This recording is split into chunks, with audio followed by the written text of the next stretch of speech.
Kinilala ni Pangulong Bongbong Marcos ang natatanging government employees sa paggunita ng ika-124 na anibersaryo ng Philippine Civil Service ngayong araw. Kasabay niyan, nilinaw ng Pangulo na nagkaubot-sipon siya pagkatapos ng kanyang birthday pero tuloy naman daw siya sa pagtatrabaho. Para bigyan ng mukha ang balita, Mobile Journal, Julie Baiza.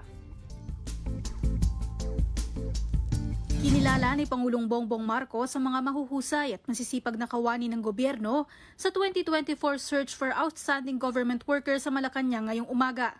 Kabilang sa mga ginawad na parangal ang Presidential Lingkod Bayan, Dangal ng Bayan at Civil Service Commission Pag-asa Award.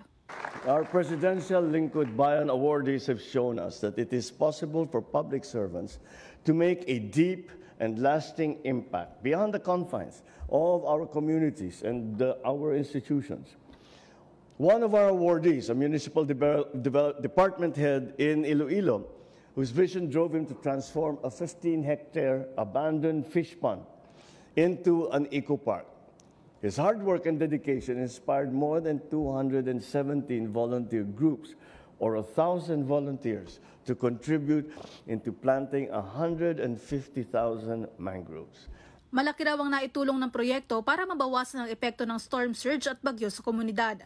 Binigyan diin pa ni PBBM na patunay ang mga awardee na marami pang individual ang handang tumulong at magsakripisyo para sa kapwa.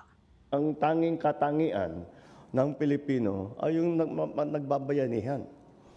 And that is where we need leaders such as these awardees to lead the way and to inspire people to come and to do this work. Filipinos by nature are helpful. Filipinos by nature love the Philippines. Filipinos by nature love Filipinos. Hindi rin niya pinalagpas ang pagkakataong kilalanin maging ang mga individual na hindi man kasama sa mga pinarangalan, subalit patuloy ang pagsiserbisyo sa bayan. Government work is about making our people, our country, and our world better than when we found it. Let us continue to live by our constitutional mandate that public office is a public trust. We should remain transparent, accountable to all our people, and to serve them with integrity, loyalty, and efficiency. Bago naman ang talumpati, kinumpirawan ng Pangulo na tinamaan siya ng ubo at sipon. I'm sorry, I have picked up what everybody else seems to have, which is a cough and a cold. But it will not slow me down. Una riyan, nilinaw ni Health Secretary Teodoro Herbosa na mabuti ang lagay ng Pangulo at hindi naapektuhan ang schedule at trabaho nito. Ito'y matapos sabihin ni Herbosa na under the weather ang kalusugan ni PBBM matapos ang kanyang birthday celebration. Mobile Journal, Julie Baiza po, hatid ang mukha ng balita.